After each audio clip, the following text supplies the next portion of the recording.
Ok. On va lire ce trade. Ok. Petit plaisir. J'ai un autre trade aussi, il faut que je lise. J'en ai préparé 2 trades aujourd'hui. Alors, trade. Comment ma meuf m'a trompé avec Werenoi à l'un de ses showcases à Marbella. Alors, déjà, j'identifie plusieurs problèmes dans ton trade qui fait que peut-être t'aurais pu t'en douter. Alors, numéro 1, Marbella. Numéro 2, Showcase. Numéro 3, Werenoi. Ça s'appelle des cocktails. Il faut pas mélanger, tu vois. Faut pas mélanger. Il faut pas mélanger. T'imagines, tu mélanges le Red Bull, le café et le miel aphrodisiaque, ça part en couille. Voilà. Ok. Je vais faire en bref. Ça a commencé vers l'été dernier. Ça faisait 7 mois qu'on était ensemble. Et à un moment, elle m'avait proposé d'aller à un showcase où il y avait Maes et Werenoi. Moi, j'avais refusé. Et j'aime pas ces délires. C'est pas pour moi. Donc, elle est dégoûtée. Mais vas-y, à la place, on avait fait autre chose. Et quelques temps après, il y a Werenoi qui annonce un autre showcase à Marbella. Cette fois-ci, et MDR. Ma copine me dit qu'elle va y aller avec ses copines, passer quelques jours à Marbella et aller à son showcase par la même occasion. Au début, j'étais perplexe. Asie, un groupe de meufs dans un autre pays comme ça. Ouais, bébé, je peux aller à Marbella avec mes copines, on va s'amuser une semaine.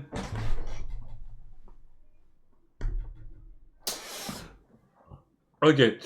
J'avais peur pour leur sécurité, moi. Oh, t'inquiète pas, niveau sécurité, elles vont être bien protégées. Oh, oui, oui, oui, oui. Les gars, j'ai vu une photo un jour sur Twitter, elle me traumatise à vie. C'était une meuf à Lorée des Mars, je crois, un truc comme ça. Et dans la photo, tu voyais un Renoir sur elle, un autre Renoir, un Renoir en train de la baiser, hein, et un autre mec qui était vers sa bouche, genre. Genre en mode, ils étaient deux sur elle, genre. Ça m'a traumatisé. Ça m'a traumatisé. Ornithorynque, merci pour le prime.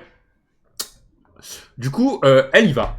Elle m'envoie des snaps tous les jours, et même le jour du showcase. Et là, un snap où elle est dans les loges. Wesh. Déjà là, je trouve ça bizarre. Et suspect, elle m'a envoyé 30 snaps avec Werenoi, son gros béret là.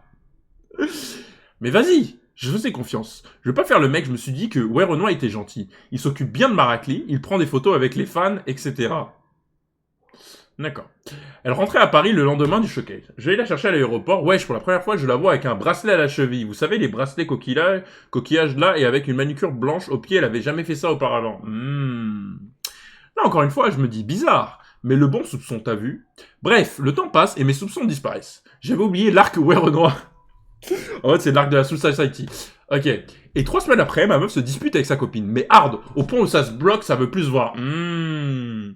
Et cette même copine, 2 jours après, m'envoie un message en me disant que ma meuf était une pute, qu'elle m'a trompé quand elle était à Marbella et avec Werenoi. Je la crois pas, bien évidemment. MDR, elle ferait jamais ça.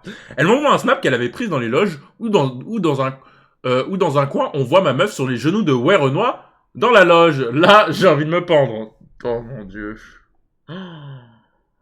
Du coup, je pète les plombs. Elles étaient 4 à partir en vacances et aucune d'elles a eu ne serait-ce qu'un peu de pitié pour moi.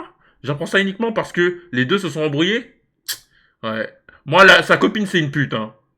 Genre, vas-y, frère, enfin, le brocode, ça existe pas chez les meufs. Genre, moi, tu t'embrouilles, tu vas balancer que ton pote, que ta pote, elle a trompé son gars.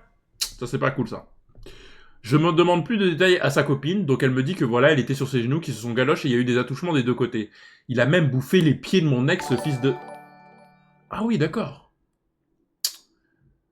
Ouais, Renoir lui a proposé de venir dans son hôtel le soir même, elle a hésité, mais a fini par refuser après elle. Oh, bah voilà! Femme à marier, les gars. Elle a refusé l'hôtel. Ça va. Elle a refusé l'hôtel, les gars. Une fois que j'ai fini de parler avec sa pote, j'envoie un message à mon ex et je lui demande si tout ça est vrai. Elle m'appelle en pleurs, me dit qu'elle regrette énormément. Putain, elle a ulti, frère. L'ulti des meufs. Pleurer. Pleurer pour retourner la situation et après ça, à la fin de l'histoire, c'est toi qui t'excuses, frère. Je lui dis que c'est pas grave, que les erreurs ça arrive et que c'est ma faute de pas l'avoir accompagnée. Voilà. Voilà. J'avais même pas eu la suite, frère. Elle a ulti. À la fin, c'est lui qui s'est excusé. Frère, c'est une dinguerie. Marcelo, merci pour le 14e mois. MDR, je rigole, vous êtes fou ou quoi? Dès le moment où elle a affirmé cette histoire, je l'ai insulté, contacté son frère pour lui dire que sa sœur a fait la teint par Marbella avec ses copines, les folles, et s'est fait casser par une. Ok. Il m'a eu. Et c'est ciao, pour moi la trompie c'est impardonnable à mes yeux, j'ai pas hésité une seule seconde de bloquer de partout, je ne veux plus avoir de contact avec cette meuf tout le restant de ma vie. Ok, d'accord.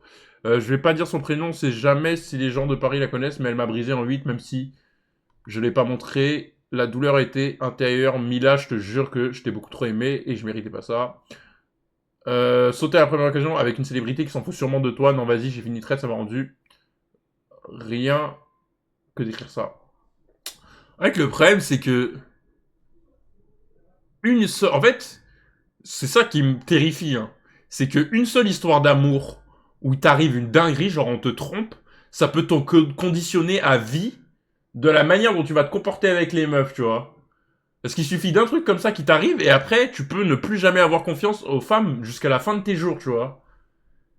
C'est une dinguerie. Et je dis ça dans les deux sens, hein, gars et meuf, hein, moi je fais pas de différence. Ça fait peur, genre. Tu dis, ouais, t'arriverais plus à avoir confiance à une nouvelle personne et tout. Et en plus, après, tu peux saboter tes prochaines relations à cause de ça. Mais au moins, on va dire, c'est arrivé au bout de 8 mois, pas au bout de 5 ans, quoi. MDR, maintenant, une meuf qui me dit qu'elle écoute Renoir, je m'en méfie tellement vous avez pas idée, c'est un critère pour moi qu'elle écoute pas Renoir. En vrai, moi aussi, c'est un critère, hein. Bah, moi, c'est un critère de base, genre, pourquoi t'écoutes Renoir, t'es une meuf, genre, écoute Sisa, écoute Tyla, écoute, je sais pas, allez, fais la bad bitch, écoute un peu de écoute un peu de Cardi B, de Nicki Minaj, du Summer Walker, je sais pas, genre, écoute, vas-y, écoute Nekfeu, tiens, allez, je te laisse. Écoute Nekfeu, frère, y a pas de souci. C'est un bon petit gars.